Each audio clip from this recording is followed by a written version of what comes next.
YouTube पर search करें Balaji coaching classes. जैसे ही आप लोग बालाजी कोचिंग क्लासेस को सर्च करेंगे वैसे ही सबसे ऊपर आपको येलो आइकन दिखेगा, उसे टच करेंगे, फिर सब्सक्राइब बटन पर टैप करके सब्सक्राइब कर लीजिए और बेल आइकन को ऑल पर प्रेस कर लीजिएगा। धन्यवाद। हेलो स्टूडेंट्स, आप सभी का एक बार फिर से स्वागत है कक्षा 11 के फिजिक्स की श्रृंखला में। हम लोगों ने पिछले क्लास के वीडियो में बात किया था लंबन तक। आज हम लोग लंबन के बारे में बात करेंगे और उसके जो नियम हैं उनके बारे में हम लोग बात करते हैं कि उसका यूज़ कहाँ पे हम लोग कर सकते हैं। ठीक है, तो ध्यान से देखिएगा। सबसे पहला पॉइंट जो दिया गया है वो है आपका पृथ्वी के निकट किसी भी तारे हो या ग्रह की पृथ्वी से दूरी ज्ञात करना। सबसे पहला पॉइंट यही है। दूसरे पॉइंट में हम लोग बात करेंगे किसी ग्रह का व्यास ज्ञात करना, और तीसरे पॉइंट में हम बात करेंगे कि दूरियां ज्ञात करने की प्रतिध्वनि विधि। ठीक, या फिर इसको इंग्लिश में क्या बोलते हैं, इसको प्रतिध्वनि को इको मेथड, है ना। तो हम लोग इन चीज़ों के बारे में बात करने वाले हैं। ठीक है, तो स्टार्ट करते हैं अपना वीडियो। ध्यान से देखिएगा।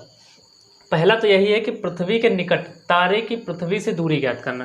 यानी कोई भी तारा है अगर पृथ्वी के निकट है तो मान लेते हैं कि कोई भी एक तारा S1 है। ठीक, तारा मान लीजिए, ग्रह मान लेते हैं ये ग्रह है। ठीक, तो ग्रह क्या है, पृथ्वी के क्या है, निकट में है। ठीक, तो पृथ्वी के निकट में है वो ग्रह कौन सा आपका S1 है। मैंने मान लिया क्या है, वो S1 है। एक और बात ध्यान से रखिएगा कि यहाँ पर S और यहाँ पर S, यानी एक और तारा है, एक अन्य तारा है जो कि पृथ्वी से बहुत ज़्यादा दूरी पर है। ठीक है, पृथ्वी से क्या है, बहुत ज़्यादा दूरी पर है। लेकिन वो जब पृथ्वी होती है यहाँ पर होगी, चक्कर लगाएगी तो 6 महीने बाद यहाँ पर आ जाएगी, क्योंकि पूरा चक्कर कितने दिन में लगा देती है, 1 साल में। यानी 6 महीने में यहाँ से यहाँ पर आ जाएगी। यानी पहले P पॉइंट पर था तब भी वो S क्या था, उसके समांतर था, और जब वो Q पॉइंट पर पहुँच गई पृथ्वी 6 माह बाद घूमकर, उसके बावजूद भी जो S है वो अभी भी समांतर है। यानी ज़्यादा दूरी पर है तो वो समांतर ही दिखेगा। ठीक, अब S1 हो गया, यानी S1 मैंने मान लिया कि यहाँ पर कोई भी ग्रह है। पहले जब P पॉइंट पर पृथ्वी थी, ध्यान से समझिएगा सारी चीज़ें। पहले जब P पॉइंट पर पृथ्वी थी तो P से S1 का बीच का कोण जो नापा गया पहले, वो क्या आया, θ1 आया। फिर दूसरी बार क्या हुआ कि जब पृथ्वी 6 माह बाद Q पॉइंट पर पहुंच गई, अब Q से हम S1 की दूरी नापेंगे तो क्या निकल के आई, θ2 निकल के। लेकिन अगर मैं बात करूं तो यहाँ पर आप लोगों को एकांतर कोण दिख रहा होगा। ये देखिए यहाँ पर एक ऐसे, तो ये वाला कोण, ठीक, ये वाला कोण जो होगा θ2, ये वाला इधर अंदर कोण, यानी ये वाला कोण कौन सा हो गया, θ1, और ये वाला कोण कौन सा हो गया, θ2। देखिए जब कोई भी दो समांतर रेखाएं होती हैं, ठीक, अगर इन्हें कोई एक तिर्यक रेखा काटती है तो अगर मान लीजिए यहाँ पर जो कोण होगा, मान लीजिए कोई भी कोण क्या है, थीटा, तो ये जो एकांतर कोण होगा ये भी क्या हो जाएगा, आपका थीटा हो जाएगा। यानी एक दूसरे के ये क्या होते हैं, बराबर होते हैं। तो सेम उसी प्रकार से यहाँ पर अगर मैं बात करूँ तो देखिए यहाँ पर जो θ1 है, ये और ये दोनों आपस में क्या हो गए, समांतर हो गए। इसमें से तिर्यक रेखा काट रही है, तो θ1 अगर ये है तो उसके बावजूद ये अलग क्या हो जाएगा, θ1, और ये अगर θ2 है तो ये क्या हो जाएगा, θ2। अब बात मैं अगर करूँ किसी भी एक सोर्स को, मैंने देखा है दो अलग अलग पॉइंट से, ठीक, ये पहला लंबन बिंदु है, ये दूसरा लंबन बिंदु, यानी मैंने दो जगह से इसको देखा है प्रेक्षण बिंदुओं से। तो पहला प्रेक्षण बिंदु, दूसरा प्रेक्षण बिंदु। अब दोनों प्रेक्षण बिंदुओं के बीच में जब हमने ग्रह को देखा है तो इनके बीच का जो टोटल कोण बन रहा है, इस टोटल कोण को ही हम लोग क्या बोलते हैं, लंबन कोण बोलते हैं। क्या बोलते हैं, जो θ1 और θ2 है ये पूरा पूरा क्या है, लंबन कोण। लंबन कोण होता क्या है कि पहले प्रेक्षण बिंदु से किसी भी ग्रह को देखें, किसी भी सोर्स को देख सकते हैं, और दूसरे भी प्रेक्षण बिंदु से भी क्या देखें, उस ग्रह को हम देखें। तो जब दोनों के बीच से हम देखते हैं तो दोनों के बीच जो कोण बनता है उसे ही क्या बोलते हैं, लंबन कोण बोलते हैं। तो यहाँ पर अगर हम लंबन कोण की बात करें, और वैसे भी आप लोगों को फॉर्मूला भी पता है कि जो थीटा होता है, कोण बराबर होता है, वो होता है चाप, और बट्टे में क्या होता है, त्रिज्या। ठीक, चाप और नीचे क्या होता है, त्रिज्या। तो त्रिज्या यहाँ पर अगर बात करें तो त्रिज्या भी देख लीजिए। त्रिज्या अगर बात करें यहाँ तक, तो यहाँ तक क्या हो जाएगी, इधर से ये r और इधर से ये भी क्या हो जाएगी, r, और r और r दोनों मिलाएंगे तो क्या हो जाएगा, वो 2r। लेकिन मैंने आप लोगों को बता रखा है, जब लंबन समझाया था, अगर आप लोगों ने पुराना वीडियो नहीं देखा तो आप उससे देख लीजिए। लंबन में मैंने बताया था कि जो नीचे वाली दूरी होती है उसे हम आधार दूरी लेते हैं। आधार दूरी को हम इंग्लिश में बोलते हैं बेस लेंथ। क्या बोलेंगे, बेस लेंथ। अगर बेस लेंथ बोलते हैं तो इसको डिनोट किससे करते हैं, b से। 2r बोले या फिर इसको क्या बोलते हैं, b बोल सकते हैं। या एक और चीज लिख सकते हैं कि यहाँ से जो यहाँ तक है वो 2r बराबर किसके हो जाएगा, b के हो जाएगा। यानी यहाँ जो 2r दिया गया वो किसके बराबर हो जाएगा, b के, क्योंकि यहाँ से यहाँ तक p से q के बीच की जो डिस्टेंस है वो क्या है, 2r है, या p से q के बीच की डिस्टेंस क्या है, b है, तो p से q की डिस्टेंस 2r बराबर b भी हो जाएगी। ठीक है, अब देखिए थीटा बराबर चाप बटे त्रिज्या होता है, लेकिन थीटा यहाँ पर थीटा न होकर क्या दिया गया, θ1 और θ2 दोनों का क्या हो जाएगा, ऐड। तो यहाँ पे लिख लेंगे θ1 प्लस में θ2, ये हो गया कोण। तो कोण बराबर होता है चाप। अगर चाप की बात करें तो ध्यान से देखिएगा, चाप कहाँ से कहाँ तक है, P से लेकर Q तक, P से कहाँ तक, Q तक। ठीक, यहाँ पर क्या हो गया चाप, क्योंकि P से Q तक क्या हो गया चाप, क्योंकि यहाँ से पर जब पृथ्वी थी P पर, P से कहाँ तक गई Q तक, तो ये क्या लगा दिया एक चाप लगाया। ठीक, तो ये हो गया चाप, चाप बटे त्रिज्या। अब त्रिज्या कौन सी, क्योंकि यहाँ से बात की जा रही तो इसके हिसाब से नाप रहे हैं, तो ये क्या हो जाएगा उसके लिए त्रिज्या होगी। चाहे आप यहाँ से PS1 मान लें, चाहे आप क्या मान लें QS1 मान लें। क्यों, क्योंकि यहाँ से PS1 जो होगा वही क्या होगा यहाँ पर QS1 के बराबर होगा, यानी PS1 और QS1 आपस में क्या हो जाएंगे बराबर हो जाएंगे, जिसको मान सकते हैं कि यहाँ पर हम मान ले D मान लेते हैं। क्या मान लेंगे, स्मॉल d। यानी अगर मैं बात करूँ ये चाप हो गई और त्रिज्या क्या हो जाएगी आपकी PS1, त्रिज्या क्या हो जाएगी PS1। यहाँ से क्या निकल के आएगा, ध्यान से देखिएगा, θ1 प्लस में θ2 बराबर में PQ की वैल्यू क्या दी गई 2R, 2R को भी 2R लिख दें, या क्या लिख सकते हैं यहाँ पर B भी लिख सकते हैं। PS1 की जगह पर क्या आ जाएगा, उसकी जगह D आ जाएगा। ठीक है, ध्यान से जब मैं यहाँ से D निकालूंगा तो D बराबर क्या हो जाएगा 2R अपान में क्या हो जाएगा θ1 प्लस में θ2, या आप इसको ऐसे भी लिख सकते हैं कि D बराबर यहाँ पर 2R की जगह पर क्या लिख दें B, तो 2R की जगह पर क्या आ जाएगा B, और यहाँ पर नीचे क्या हो जाएगा θ1 और प्लस में θ2। तो इस सूत्र की सहायता से हम लोग क्या ज्ञात कर सकते हैं कि पृथ्वी के निकट किसी भी तारे की पृथ्वी से दूरी को हम ज्ञात कर सकते हैं। ठीक है, अब हम लोग आगे बढ़ते हैं, ध्यान से देखिएगा आगे।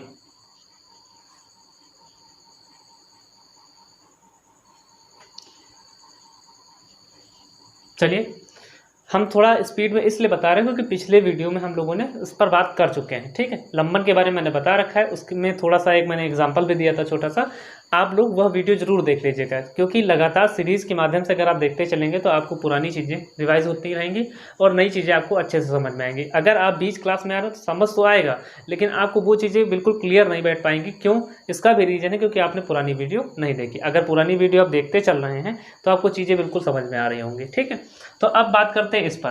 देखिए, किसी ग्रह का व्यास ज्ञात करना, आप किसी ग्रह का व्यास भी ज्ञात कर सकते हैं या किसी भी ग्रह का आकार भी ज्ञात कर सकते हैं। व्यास से आप सीधा मतलब समझ सकते हैं कि अगर किसी का व्यास बड़ा होगा तो इसका मतलब वो ग्रह क्या है, बड़ा है, यानी ग्रह का आकार भी ज्ञात करने को बोल सकते हैं, या क्या बोल सकते हैं किसी ग्रह का व्यास ज्ञात करना। तो ध्यान से देखिएगा इसमें क्या होता है।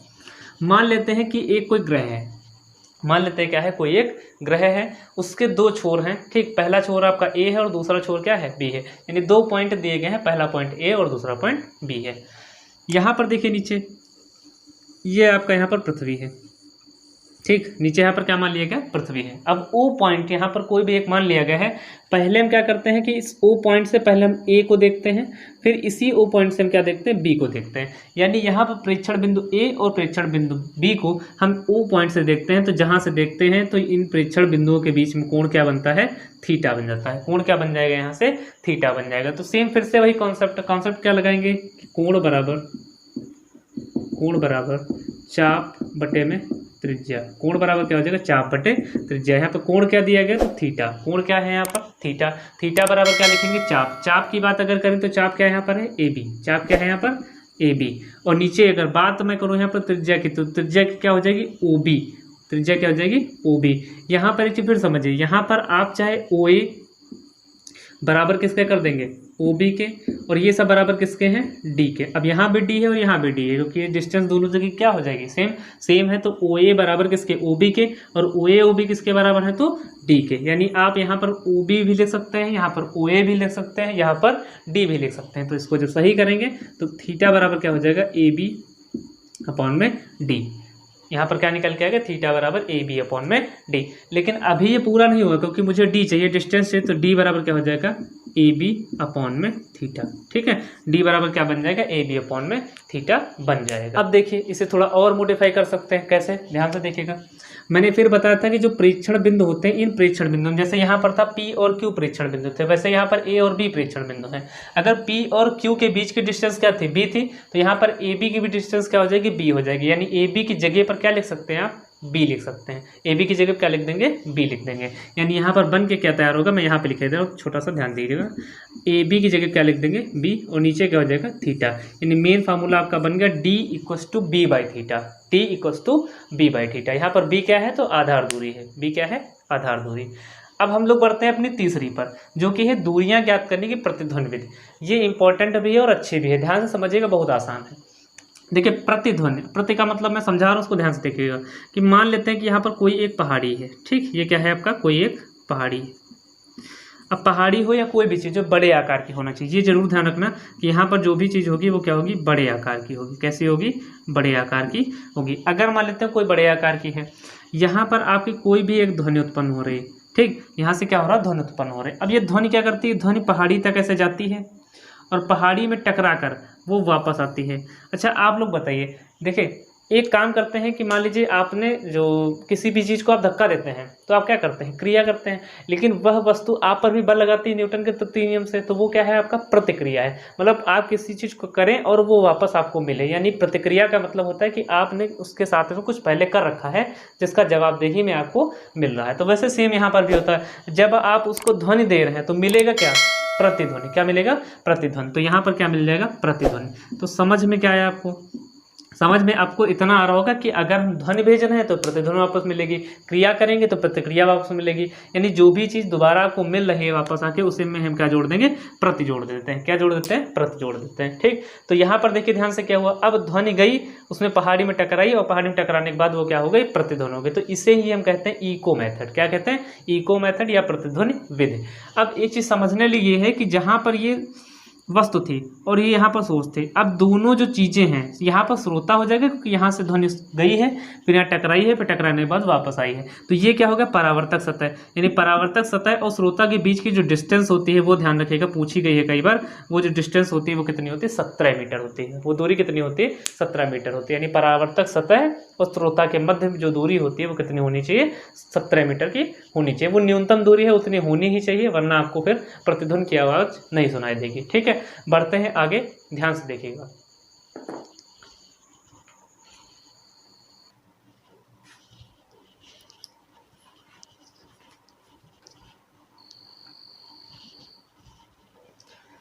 चलिए अब देख लेते हैं हम लोग एग्जाम्पल इको मेथड के। ठीक है, जो आपका यहाँ पर इको मेथड है, प्रतिध्वनि विधि है, इसका हम क्या देख लेते हैं, एग्जाम्पल देख लेते हैं। उससे पहले ध्यान से देखिएगा, इसमें था कि किसी भी ग्रह का व्यास ज्ञात करना। तो यहाँ पर अगर मैं बात करूँ तो ए बी क्या बन जा रहा था, चाप बन रहा था। तो यहाँ पर जब व्यास ज्ञात करने की बात आएगी, यानी ये दूरी हम क्या कर लेंगे, पता कर लेंगे। ए बी जो है उसकी वैल्यू निकालेंगे। तो ए बी की वैल्यू यहाँ पर क्या थी, बी थी। तो बी बराबर जब निकालेंगे तो यहाँ से क्या निकल के आएगा, तो बी बराबर निकल के आ जाएगा आपका। ठीक, ध्यान से देख लीजिएगा, बी बराबर यहाँ पर थीटा अपॉन में इधर जाएगा तो मल्टीप्लाई में, यानी ये बन जाएगा डी इंटू थीटा। ये आपका इसमें फाइनल आंसर हो जाएगा। ध्यान रखिएगा, यहाँ पर थोड़ा सा मिस्टेक हो गई थी, इसको आप करेक्ट कर लीजिएगा। ठीक है, यानी यहाँ पर जब व्यास निकालेंगे तो ग्रह है ये कितना बड़ा होगा, तो व्यास निकालने के लिए हमें ए बी की डिस्टेंस चाहिए, है ना। तो ए बी की वैल्यू यहाँ पर क्या थी, बी, यानी यही तो था ए से बी तक, क्योंकि प्रेक्षण बिंदु ए था और प्रेक्षण बिंदु बी था। दोनों के बीच की जो डिस्टेंस होती है उसे क्या बोलते हैं, आधार दूरी बोलते हैं, जो कि होता क्या है, बी होता है। यानी यहाँ पर जब बी की वैल्यू निकाल लेंगे तो बी बराबर क्या हो जाएगा, यहाँ से डी इंटू में थीटा। तो ध्यान रखिएगा, बी बराबर डी इंटू थीटा हो जाएगा, जो कि आपका यहाँ से फाइनल आंसर हो जाएगा। अब इसी फॉर्मूले में रखकर आप किसी भी ग्रह का व्यास ज्ञात कर सकते हैं। ठीक, अब अपने आगे बढ़ते हैं कि दूरियां ज्ञात करने की प्रतिध्वनि विधि में एग्जाम्पल की बात करते हैं। देखिए सबसे पहला एग्जाम्पल दिया गया कि चादर की मोटाई ज्ञात करने की इको मेथड विधि। ठीक, ध्यान से देखिएगा, विधि क्या है, बहुत आसान विधि है, समझना है, थोड़ा सा ध्यान से देखिएगा। मान लेते हैं ये कोई आपका एक मोटी सी चादर है। ठीक, मान लेते हैं कोई भी क्या है, मोटी सी एक चादर है। इसके अंदर हम क्या करेंगे, पहले ध्वनि को भेजेंगे। ठीक, ये ध्वनि यहाँ पर आएगी, जैसे ये अंदर वाले भाग से टकराएगी और टकराने के बाद क्या हो जाएगी, ये वापस हो जाएगी। यानी यहाँ से ये इन हो रही है और यहाँ से क्या हो जाएगी, ये आउट हो जाएगी। यानी यहाँ से जब मैंने क्या भेजा, ध्वनि भेजा, तो यहाँ से मुझे मिलेगी क्या, तो यहाँ से मुझे मिल जाएगी प्रतिध्वनि। क्या मिलेगी, प्रतिध्वनि मिलेगी। अब देखिए ध्यान से कि इसकी चादर की मोटाई ज्ञात करने के लिए मुझे ध्वनि और प्रतिध्वनि का क्या मतलब, ऐसा भी तो सोच सकते हैं। यानी ध्वनि और प्रतिध्वनि से क्या हम चादर की मोटाई ज्ञात कर सकते हैं। तो चादर की मोटाई ज्ञात करने का मतलब क्या है कि उनके बीच की दूरी पता कर ले, यही तो होगा ना। मान लीजिए अगर हम कहते हैं कि सड़क भी कोई भी जा रही है, जैसे यहाँ पर कोई सड़क है, ठीक है, ये सड़क, अगर हम कहते हैं कि कितनी मोटी है, तो कितनी मोटी का मतलब है कि यहाँ से यहाँ तक हमें क्या चाहिए, लेंथ चाहिए, यानी दूरी चाहिए। तो दूरी अगर चाहिए तो हमें एक फार्मूला और पता होता है कि दूरी बराबर क्या होता है। ध्यान से देखिएगा, यहाँ पर लिख देते हैं दूरी। तो दूरी बराबर चाल गुणे में क्या होता है समय। फार्मूला क्या होता है, दूरी बराबर होता है चाल गुणे में समय। यानी अगर किसी भी स्पीड का मुझे अनुमान है कि अगर मुझे पता है कि कोई भी चीज़ है उसकी स्पीड मुझे पता है और उसका समय पता है, ठीक, तो जब हम स्पीड को समय से मल्टीप्लाई करेंगे तो मुझे क्या पता चलेगा, डिस्टेंस। देखिएगा ध्यान से, मान लेते हैं किसी भी कार की, ठीक, एक स्पीड है उसकी 60 किलोमीटर प्रति घंटा है। 60 किलोमीटर प्रति घंटा का मतलब क्या है कि वो 1 किलोमीटर में 1 घंटे में 60 किलोमीटर जाती है। उसका मतलब तो ये हुआ कि 60 किलोमीटर प्रति घंटा, प्रति घंटा का मतलब हर 1 घंटे में 60 किलोमीटर वो जाएगी। अगर मान लीजिए मुझे पता हो कि 5 घंटे चली है तो मैं क्या कर लूँगा कि 1 घंटे में 60 किलोमीटर तो 5 घंटे में 300 किलोमीटर, 60 को 5 से क्या कर लेंगे, गुणा कर लेंगे। तो सेम यहाँ पर भी कॉन्सेप्ट वही है कि अगर मान लेते हैं कि हम डिस्टेंस की बात करेंगे तो यहाँ पर जो डिस्टेंस मानते हैं वो मानते हैं चादर की मोटाई हमेशा क्या मानेंगे, डी मानेंगे। तो चादर की मोटाई क्या क्या हो जाएगी, यहाँ पर डी हो जाएगी। जो चाल है उसे हम क्या मान लेंगे, वी, वेलोसिटी। समय, यहाँ पर जो समय होगा वो क्या होगा, टी। ध्यान रखिएगा कि यहाँ पर जो समय प्राप्त किया जाता है वो सुग्राही घड़ी पर प्राप्त किया जाता है, ठीक है। सुग्राही घड़ी की सहायता से हम यहाँ पर समय प्राप्त करते हैं जो कि क्या होता है, टी होता है। यानी यहाँ फार्मूले के हिसाब से चाल गुणे समय मतलब इंटू टी, ठीक। दूरी, तो यहाँ पर क्या हो जाएगा, दूरी। अच्छा आप लोग एक चीज़ बताइए, यहाँ से ध्वनि हमने भेजा, ये अंदर गई, फिर यहाँ से वापस आई, लेकिन ये बताइए कि जब यहाँ से ये टकराना शुरू हुई होगी यहाँ से, ठीक, तो हम यहाँ से मेजरमेंट करेंगे और यहाँ तक ही करेंगे कि यानी अंदर गई और वापस आई, यानी जो डिस्टेंस है केवल चादर की मोटाई ही लेंगे। यानी यहाँ से यहाँ तक जो डिस्टेंस है वो क्या है, डी। अब डी गई है और डी वापस आई है तो टोटल उसने दूरी कितनी तय कर ली, 2d। टोटल दूरी उसने कितनी तय कर ली, 2d, क्योंकि अंदर यहाँ से गई तो ये कितनी गई अंदर, d, क्योंकि चादर की मोटाई मुझे तो नहीं पता कितनी, तो मान लेते हैं कि d है। तो अगर d है तो इस पॉइंट से अंदर वाले पॉइंट तक जो भीतरी दीवार होगी अंदर वाली, वहाँ तक टकराने में जो पॉइंट लगा वो क्या होगा, d। सेम, अब टकराई है जितनी दूर उतनी ही दूर तो वापस आएगी, यानी डी गई है तो डी ही वापस आएगी, यानी दोनों जगह क्या हो जाएगा, डी। यानी अगर मैं बात करूं इस पॉइंट से यहाँ से जाके यहाँ तक आने में तो टोटल डिस्टेंस कवर कितना किया तो उसने 2d, क्योंकि यहाँ पर एक बार डी और ये 2 बार डी, यानी 2d बराबर क्या हो जाएगा, v इंटू टी। तो मुझे ये बताइए कि चादर की डबल मोटाई तो नहीं चाहिए, चादर की हमको सिंगल मोटाई चाहिए। सिंगल मोटाई मतलब केवल डी की वैल्यू चाहिए, तो अगर डी चाहिए तो डी बराबर क्या हो जाएगा, v इंटू टी बाई में 2। क्या हो जाएगा यहाँ पर, d equal to V into T by 2। यानी अगर आपको किसी भी चादर की मोटाई पता करनी है तो उसमें आपको अगर चाल दी है और क्या दिया गया, समय दिया गया, उनका मल्टीप्लिकेशन करने के बाद हम 2 से क्या करेंगे, भाग दे देंगे, तो हमको क्या पता चलेगा, चादर की मोटाई पता चल जाएगी, ठीक। अब बात करते हैं दूसरा कि पृथ्वी से चंद्रमा की दूरी ज्ञात करने की प्रतिध्वनि विधि। इसमें भी सेम यही होता है कि पृथ्वी से चंद्रमा की दूरी, मान लीजिए यहाँ पर पृथ्वी है, यहाँ पर चंद्रमा है, हम यहाँ से कोई भी चीज़ भेजें, जैसे इसमें इको मेथड भेजे थे वैसे इसमें भी सेम भेजेंगे, तो चंद्रमा तक जाएगा और चंद्रमा से वापस क्या करेगा, आएगा। यानी यहाँ से वहाँ तक गई और यहाँ से वहाँ तक वापस आएगा। तो यहाँ पर जो जाता है वो क्या जाता है, अब यहाँ से वहाँ तक दूरी भेजना, जो आवाज़ है, ध्वनि भेजना बहुत ज़्यादा कठिन है। आप बात करें कि हाँ पृथ्वी से आप चंद्रमा पर आवाज़ भेज दें तो आवाज़ भेजना इतना कठिन माना जाता है, लेकिन हाँ अगर प्रकाश की बात करें तो वो चला जा सकता है। लेकिन प्रकाश क्या बल्ब, एलईडी बल्ब के साथ भेज सकते हैं, वो भी नहीं हो सकता, तो भेज सकते हैं, सिर्फ इसमें यूज़ होता है आपका लेज़र। क्या यूज़ होता है, लेज़र, ठीक, लेज़र। कभी कभी इसमें जो है एग्जाम में इसका फुल फॉर्म भी पूछ लेते हैं लेज़र का, तो वो भी ध्यान रखिएगा कि इसका फुल फॉर्म होता है light amplification by stimulated emission of radiation, ठीक। मैं यहाँ पर लिखे दे रहा हूँ, ध्यान से देखिएगा, यहाँ पर मैं लिखे दे रहा हूँ, लाइट एम्प्लीफिकेशन, ठीक, ध्यान से देखिएगा सारी चीज़ें, लाइट एम्प्लीफिकेशन, फिर स्टिमुलेटेड, यहाँ पे लिख दें स्टिमुलेटेड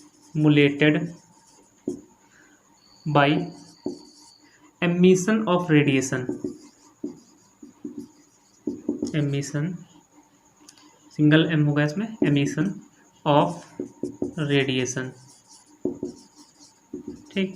ये इंपॉर्टेंट है, इसे आप ध्यान रखेंगे, ठीक। लेज़र का फुल फॉर्म क्या होता है कि लाइट एम्प्लीफिकेशन बाई, यहाँ पर बाई नहीं, यहाँ पर बाई कर लीजिएगा, light amplification by stimulated emission of radiation, ठीक। ये आपको फुल फॉर्म इसकी ध्यान रखनी है, इंपॉर्टेंट है, इसलिए मैंने इसको यहाँ पर बता दिया। अब लेज़र काम क्या करता है, लेज़र का काम कुछ और नहीं होता है। मान लीजिए एलईडी की बात करें तो इसमें क्या होता है कि ऐसे ऐसे प्रकाश जो होता है वो फैल जाता है, लेकिन लेज़र में एक सीधी दिशा में जाता है, तो उसमें कहते हैं कि एक दिशिक, क्या बोलते हैं, एक दिशिक। एक दिशिक का मतलब होता है कि एक ही दिशा में जाएगा। फिर होता है एक वर्णी प्रकाश तरंग, ध्यान रखिएगा, लेज़र का मतलब क्या है कि एक दिशिक, एक दिशिक का मतलब सिर्फ एक ही दिशा में जाएगा। अगर आप उसे पूरब में फेंक दें, ठीक है, उत्तर में दें, दक्षिण में दें या पश्चिम में दें, जिस दिशा में आप उसे मूव कराएंगे उसी दिशा में केवल जाएगी, सीधी चलेगी। ठीक, क्योंकि प्रकाश सदैव क्या चलता है, सीधी रेखा में चलता है। लेकिन जो एलईडी बल्ब का होता है वो क्या होता है, इसमें विकिरित हो जाता है, मतलब जो प्रकाश होता है वो फैल जाता है। ठीक, उसमें प्रकीर्णित हो जाता है, लेकिन लेजर में प्रकीर्णित नहीं होने पाता, इसीलिए उसको बोलते हैं एक दिशिक, और वो एक ही कलर का हो सकता है। ठीक, मान लीजिए बल्ब आते हैं एलईडी वगैरह, उसमें कई सारे कलर्स में हो सकता है, लेकिन जो लेजर होता है वो सिंगल कलर में होता है, इसीलिए उसे हम एक दिशिक एक वर्णी प्रकाश तरंग बोल सकते हैं। तो इसमें क्या होता है कि पृथ्वी से जो है तरंगे, ये लेजर की तरंगे कहाँ पर भेजी जाती है, चंद्रमा पर, वो चंद्रमा की सतह से टकरा के क्या हुई, वो पृथ्वी पर वापस दोबारा आ गई। यानी यहाँ से जो चालू हुई वो यहाँ तक गई और यहाँ से वापस होकर यहाँ गई। मान लेते हैं यहाँ पर कोई भी डिस्टेंस मान लेते हैं, जिसे हम डी मान लेते हैं। ठीक, तो वापस भी आएगी, वो भी क्या हो जाएगी आपकी डी हो जाएगी। तो जब डिस्टेंस दोबारा निकालेंगे तो सेम वही बन जाएगा 2D इक्वल टू क्या हो जाएगा यहाँ पर चाल गुणे समय। तो चाल गुणे समय, तो चाल क्या थी यहाँ पर, अब ध्यान ये देना है कि यहाँ पर चाल V थी, यहाँ चाल हम C लिखेंगे। अच्छा, यहाँ पर समझना है कि चाल C क्यों हो गई, क्योंकि यहाँ पर मैं भेज रहा हूँ प्रकाश, और प्रकाश की चाल क्या होती है, निर्वात या वायु प्रकाश की चाल कितनी होती है, 3 × 10⁸, उसे हम क्या बोलते हैं, C बोलते हैं। क्या बोलते हैं, C। इसीलिए जो यहाँ पर वेग रखेंगे वो किसका रखेंगे, प्रकाश का वेग रखेंगे। और समय जो लगेगा वो क्या लगेगा, आपका T लगेगा, जो कि सुग्राही घड़ी के द्वारा इसमें भी मापा जाएगा। तो यहाँ पर जब D की वैल्यू निकालेंगे तो C × T अपॉन में क्या हो जाएगा 2। सेम वही देखो निकल के आ रहा है, D = V × T/2। यहाँ पर क्या है, D इक्वल टू क्या लिखा है, C × T/2। बस डिफरेंस क्या है कि वहाँ पर V था, यहाँ पर क्या हो गया C। बदला क्यों, क्योंकि यहाँ पर हम लोग भेज रहे थे ध्वनि, और लेकिन यहाँ पर भेज रहे थे हम लोग लेजर लाइट, है ना। बस इसकी वजह से वहाँ पर क्या हुआ, थोड़ा सा डिफरेंस आ गया। चलिए आगे बढ़ते हैं, अपना वीडियो देखते हैं।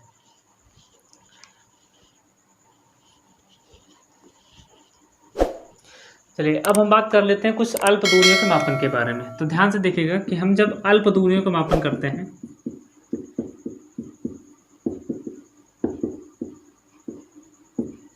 देखिए यहाँ पर जब अभी हम लोगों ने बात किया था तो पहले था चादर की मोटाई ज्ञात करने की इको मेथड, ठीक, विधि। फिर था यहाँ पर कि पृथ्वी से चंद्रमा की दूरी ज्ञात करने की प्रतिध्वनि विधि या फिर लेजर विधि। अगर बात करें पृथ्वी से चंद्रमा की दूरी मापना, तो क्या वो अल्प दूरी तो है नहीं। अब हमें बात करना है अल्प दूरी के लिए। तो अल्प दूरी में हम लोग यूज़ करते हैं यहाँ पर प्रकाशिक सूक्ष्मदर्शी। किसका यूज करते हैं, प्रकाशिक सूक्ष्मदर्शी,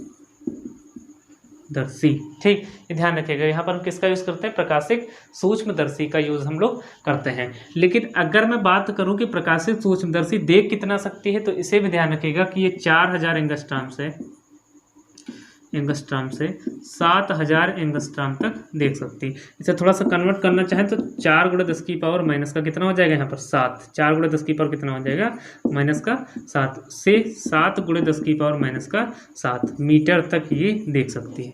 अब ध्यान से देखिएगा बदल कैसे गया। एंगस्ट्रॉम का मान कितना होता है, 10⁻⁻10, जिसमें से 3 प्लस के हट जाएंगे तो कितना बचेगा, -7। ऐसे यहाँ भी 7 3 जीरो है, यहाँ पर 3 जीरो मतलब 10⁻3 एंगस्ट्रॉम से जब हटेंगे तो 10⁻−10 से 3 हटेंगे तो 10⁻7 बचेगा। अगर आप लोग कैलकुलेशन देखना चाहते हैं तो उसकी वीडियो अपलोड है की हुई है, आप लोग वीडियो या प्लेलिस्ट में जाके उसको देख सकते हैं। ध्यान से देखिएगा आगे। यहाँ पर ध्यान क्या रखना है कि प्रकाशिक सूक्ष्मदर्शी से हम 4000 एंगस्ट्रॉम से 7000 एंगस्ट्रॉम जितनी छोटी वस्तुएं या उनकी जो दूरी हैं उनके बीच की दूरी हम पता कर सकते हैं। लेकिन अगर पता करना हो कि इससे भी अल्प हो, अभी तो अल्प दूरी का मापन होगा कि 4000 एंगस्ट्रॉम से 7000 एंगस्ट्रॉम की जो दूरी है वो नापने के लिए किसका यूज़ करेंगे, प्रकाशिक सूक्ष्मदर्शी का यूज़ करेंगे। अगर मान लेते हैं कि इससे भी अल्प हो, ठीक, तो इससे भी अल्प कैसे मापेंगे, तो इससे जो अल्प होगा उसमें हम यूज़ करते हैं इलेक्ट्रॉन सूक्ष्मदर्शी। किसका यूज़ करते हैं, इलेक्ट्रॉन सूक्ष्मदर्शी, ये ध्यान रखिएगा।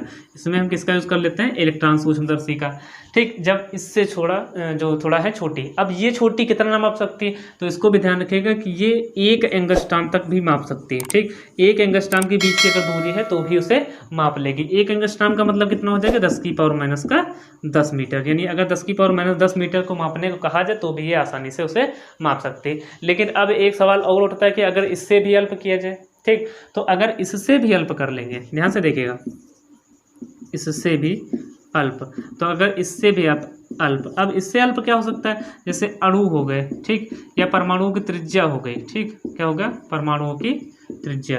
अब इनको सबको अगर मापना होता है तो हम इसको प्रत्यक्ष रूप से ना मापकर किससे मापने लगते हैं, अप्रत्यक्ष रूप से।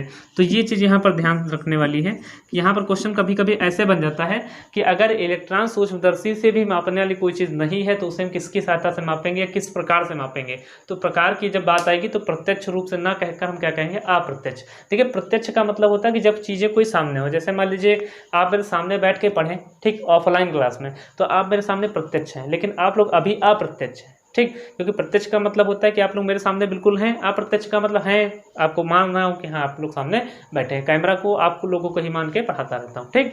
तो ये चीज़ें हो गई। तो यहाँ पर अगर मान लें कि इससे भी अल्प चीज़ों की बात हो जाएगी तो क्या हो जाती है, वो अप्रत्यक्ष रूप से हम लोग उसका मापते हैं। अगर परमाणुओं की त्रिज्या की बात करेंगे तो वो जो कोटि होती है वो होती है 10⁻⁻10 मीटर। ये भी इंपॉर्टेंट क्वेश्चन है, कई बार एग्जाम में पूछा जा सकता है कि अगर परमाणु के आकार की बात होती है तो जो परमाणुओं की त्रिज्या का आकार होता है तो त्रिज्या का आकार 10⁻⁻10 मीटर के आकार का होता है, ठीक है। मिलते हैं अपने अगले वीडियो में, तब तक के लिए धन्यवाद, जय हिंद। अपनी जो है प्रिपरेशन, ठीक, उसको करते रहिए लगातार, है ना, जारी रखिएगा। आप बीच में कभी टूटने ना पाए, लगातार वीडियो जो अपलोड होती हैं उनको एक बार नहीं, अब तो आपके पास मोबाइल में भी सेव रहती हैं, आप उसको कई बार देख सकते हैं। कई बार देखने से फ़ायदा ये है कि वो चीज़ें आपके दिमाग में सटीक तरीके से बैठ जाएंगी, ठीक है। धन्यवाद।